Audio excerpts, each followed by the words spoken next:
کل ماہ رمضان کا دوسرا جمعہ تھا۔ عبادت کے مہینے میں تاریخی جامع مسجد اور درگاہ حضرت بل میں بڑی تعداد میں بزرگوں، نوجوانوں اور بچوں نے جمعے کی نماز ادا کی۔ ان میں یتیم خانوں کے بچے بھی شامل تھے۔ بچوں کو حضرت بل تک لانے کے لیے خاص انتظام بھی کیا گیا تھا۔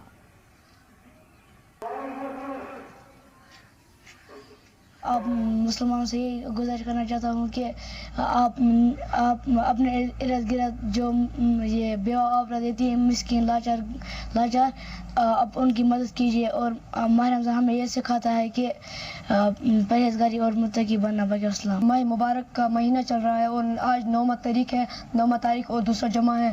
ہم مسلمانوں کو یہ کہنا چاہتے ہیں کہ آپ کو اپنے ارد گرد دیکھنا چاہیے کہ یتیم ہوتے ہیں، بیوہ عورتیں ہوتے ہیں، مسکین ہوتے ہیں، ان کی مدد کی جائے۔ اور ماہ مبارک ہم کو یہ سکھاتا ہے کہ پرہیزگاری اور متقی سکھاتا ہے۔ باقی السلام۔ بچہ ایک دن بول رہا ہے کہ سر اس کو کیا بول رہا ہے، تو اس بچے کو یہ بھی پتا نہیں تھا حضرت بل کس چیز کا اور کس ہستی کا اور کس جگہ کا نام ہے۔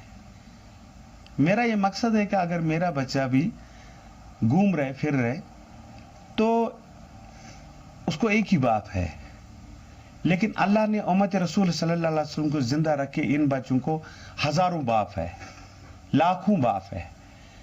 اور کیوں نہ یہ کھیلے، کیوں نہ یہ جائے اس جگہ پر جس جگہ پر سب شوق سے جاتے۔